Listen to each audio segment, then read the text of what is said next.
ॐ वसुदेवसुतं देवं कंसचाणूरमर्दनं देवकी परमानंदं कृष्णं वंदे जगद्गुरुं।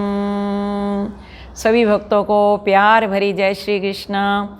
इस वीडियो में हम ये थोड़ा सा चर्चा करने जा रहे हैं कि कार्तिक मास जो चल रहा है बड़ा पुनीत है, बड़ा पावन है। इसमें किया गया दान पुण्य असंख्य गुना फल प्रदान करता है। तो कार्तिक मास का एक नाम दामोदर मास भी है। तो कुछ भक्तों का ये प्रश्न आया है कि कार्तिक मास को दामोदर मास क्यों कहा जाता है और दामोदर का अर्थ क्या है। तो पूरा वीडियो देखें आपको दामोदर का अर्थ हम बताएंगे और दामोदर मास क्यों कहा जाता है। इसके पीछे एक छोटी सी कथा भी सुना रहे हैं कन्हैया की। एक बार कन्हैया मैया की गोद में बैठकर और कहने लगे, मैया मुझे भूख लगी है। तो माँ स्तन पान कराने लगी।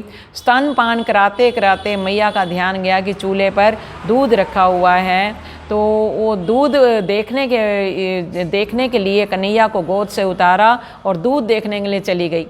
तो मैया कन्हैया को बड़ा थोड़ा गुस्सा सा लगा कि भाई मुझे छोड़कर और मैया दूध की ओर भाग गई हैं। तो उसी समय माँ ने ताज़ा माखन निकाला हुआ छीके पर रखा हुआ था। तो कन्हैया को भी शरारत सूझी। उन्होंने क्या किया, अपनी बांसुरी ली और उससे उस छीके को तोड़ दिया, मटकी को तोड़ दिया, सारा माखन गिर गया। मैया जब आई तो मैया ने देखा मैंने इतना ताज़ा माखन निकाला, तू बड़ा शरारती है, क्यों तूने मटकी तोड़ी, आज मैं तुझे छोड़ूंगी नहीं। गोपियाँ सही तेरी कंप्लेन लेकर आती हैं, तेरी शिकायत करती हैं, तू माखन चोर है। तो कन्हैया आगे आगे भाग रहे हैं और मैया पीछे पीछे भाग रही है।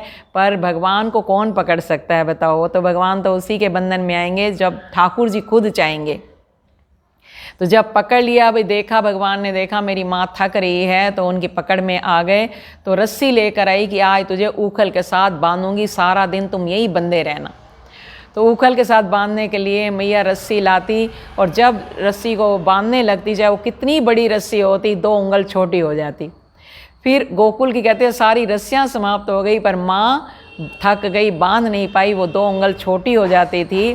तो भगवान ने देखा मैया थक रही हैं, अब इसको इतना ज़्यादा थकाना नहीं।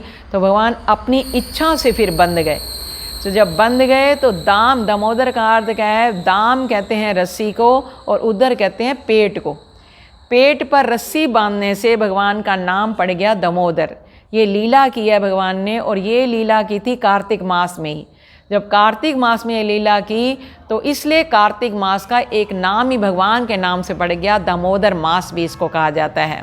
तो भगवान की लीलाएं अनंत हैं, कौन जान सकता है, पर प्रभु के किसी के बंधन में नहीं है। जब खुद चाहें तभी बंध सकते हैं।